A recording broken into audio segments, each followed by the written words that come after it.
오늘 아침 하나님께서 우리에게 주시는 말씀은 요한복음 11장 27절로 30절까지의 말씀입니다. 요한복음 11장 27절로 30절의 말씀, 우리 같은 마음으로 주의 말씀 봉독합니다. 가로되 주여 그러하외다. 주는 그리스도시요 세상에 오시는 하나님의 아들이신 줄 내가 믿나이다. 이 말을 하고 돌아가서 가만히 그 형제 마리아를 불러 말하되 선생님이 오셔서 너를 부르신다 하니 마리아가 이 말을 듣고 급히 일어나 예수께 나아가매 예수는 아직 마을로 들어오지 아니하시고 마르다에 맞던 곳에 그저 계시더라. 아멘. 저는 오늘 본문 말씀을 통해서 예수님과 나누는 친밀한 대화라는 제목으로 주의 말씀을 선포하도록 하겠습니다. 기독교 신앙을 정의할 때에 여러 가지 말로 정의합니다. 근데 그 기독교 신앙을 정의하는 말 가운데 가장 우리에게 능력을 주는 또 그 표현이 있다면 그것은 바로 기독교 신앙은 말씀의 신앙이다 라고 이야기하는 데 있습니다. 이 말씀의 신앙, 이 말은 최고의 말씀의 위력을 나타내는 말입니다. 그러니까 말씀을 떠나서는 아무것도 할 수 없고 말씀을 떠나서는 설명할 수 없는 것이 기독교 신앙입니다.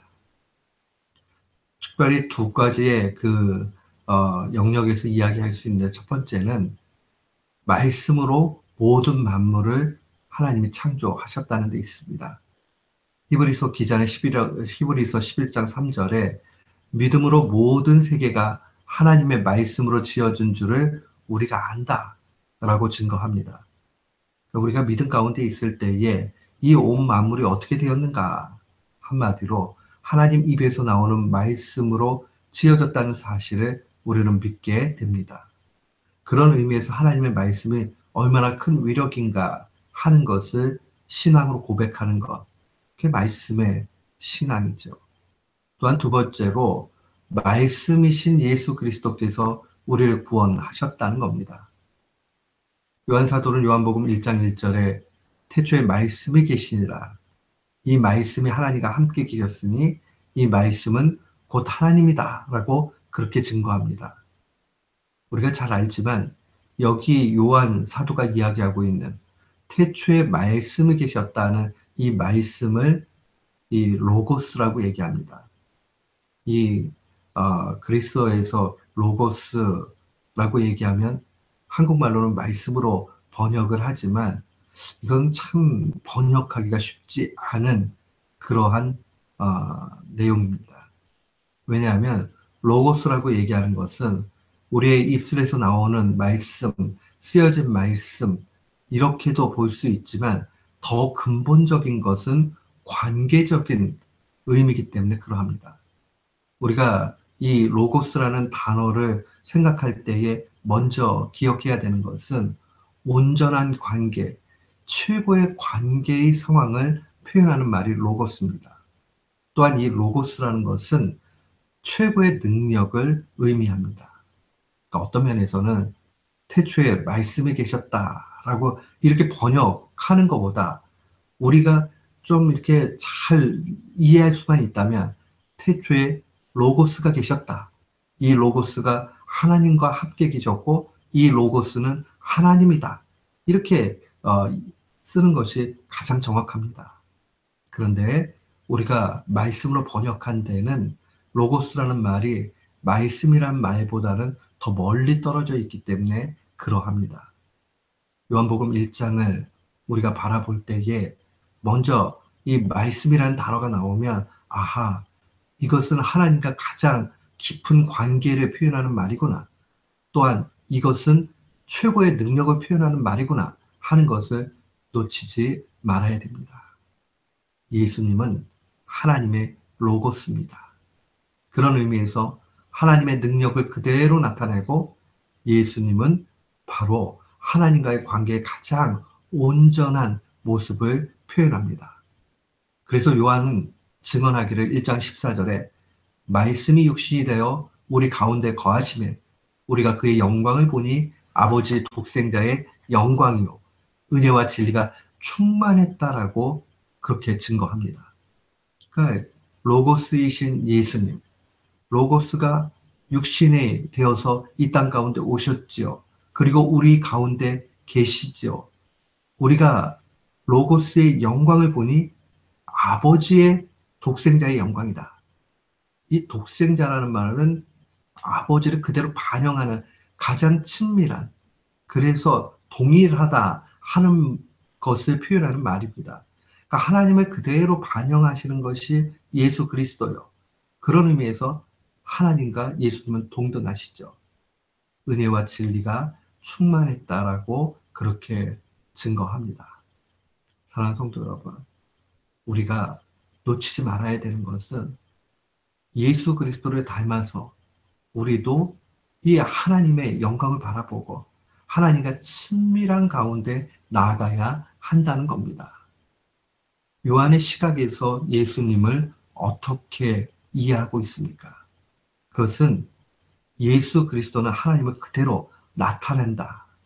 그렇기 때문에 예수 그리스도의 말씀, 예수 그리스도는 모든 것을 행하신다 하는 것을 보여줍니다. 사랑하는 성도 여러분, 우리 모두도 동일합니다. 우리가 예수 그리스도를 바로 이해하게 될 때에 우리는 예수 그리스도 안에 거하게 되는 겁니다. 예수 그리스도 안에 거하게 될 때에 우리는 은혜와 진리를 경험하고 그 가운데 충만한 그러한 삶을 살게 됩니다.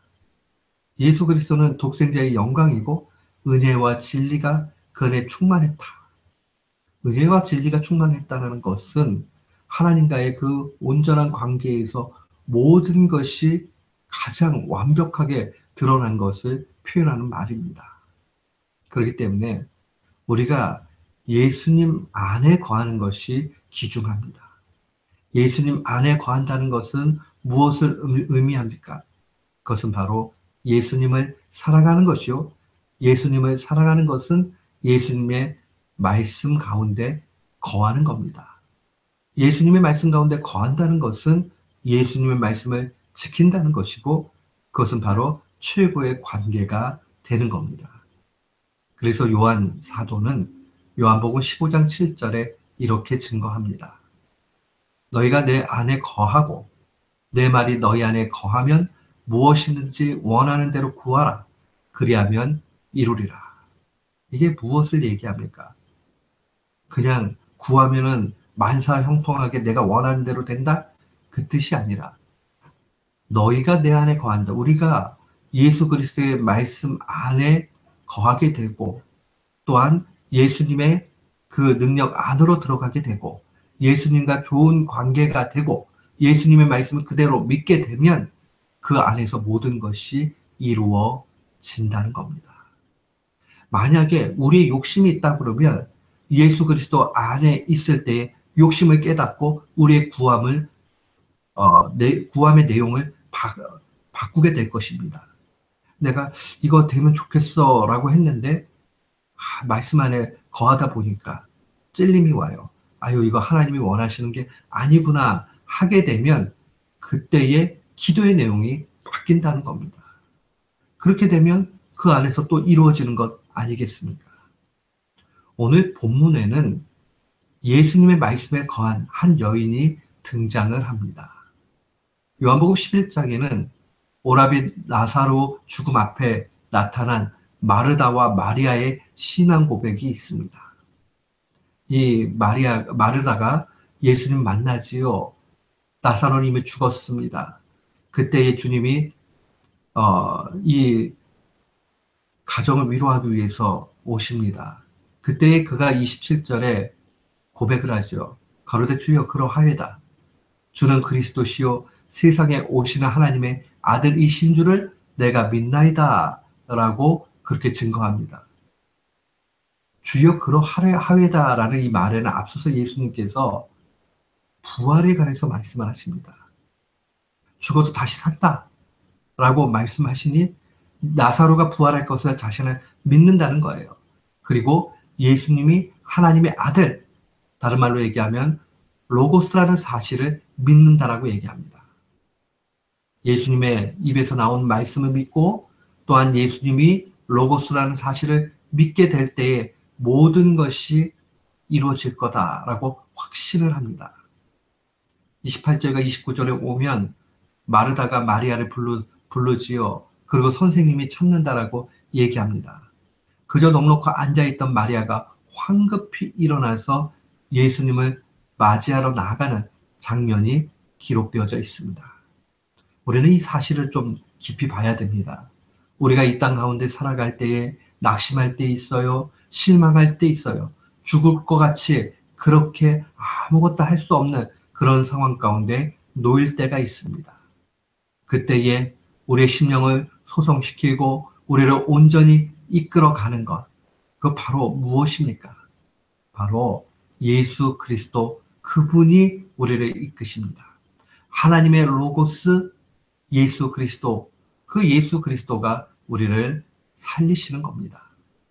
낙심한 마리아를 일으킨 것은 바로 하나님의 로고스인 예수 그리스도의 능력이었습니다. 그 단 한마디에 이 넉넉히 있던 마리아가 일어나게 됩니다. 사랑하는 성도 여러분, 우리는 이 사실 가운데 분명히 기억을 해야 됩니다. 말씀의 능력을 의심 없이 그대로 믿어야 됩니다. 그리고 예수 그리스도와의 온전한 관계, 친밀함을 유지해 나가야 됩니다. 우리는 날마다 우리 삶 가운데 예수님과 친밀한 대화를 나눠야 됩니다. 어떻게 하면 우리가 예수님과 친밀한 대화를 나눌 수 있습니까? 토마스 아켄피스는 이렇게 이야기합니다. 마음속에 순수함과 자유함이 있도록 하십시오. 세상의 피조물을 의지하지 마십시오. 당신이 하나님 앞에 벌거숭이가 될 때, 주님을 보기 위해 청결한 마음이 될 때, 주님의 은혜는 임하고 인도하신다라고 그렇게 증거합니다. 한 가지만 기억하면 돼요. 예수님과의 그 관계의 온전함을 위해서 말씀의 능력을 믿고 그 들려진 말씀을 지키려고 힘쓰십시오. 그렇게 나갈 때에 우리의 마음은 청결하게 되고 그 능력은 우리 가운데 역사하게 됩니다. 마음속의 순수함과 자유함, 이것은 세상을 의지하지 않을 때에 나타나게 됩니다. 하나님 앞에 벌거숭이가 되어서 다 모든 것을 이야기하게 될 때에 청결한 주님, 로고스이신 주님이 우리를 이끌어 가십니다. 오늘 이 말씀 마음에 간직하십시오. 그리고 이 말씀 가운데 승리하십시오. 오직 오늘도 주님이 우리를 이끌어 주시는 것 기억하면서 승리하는 귀한 교우들 되시기를 주님의 이름으로 축원합니다. 아멘.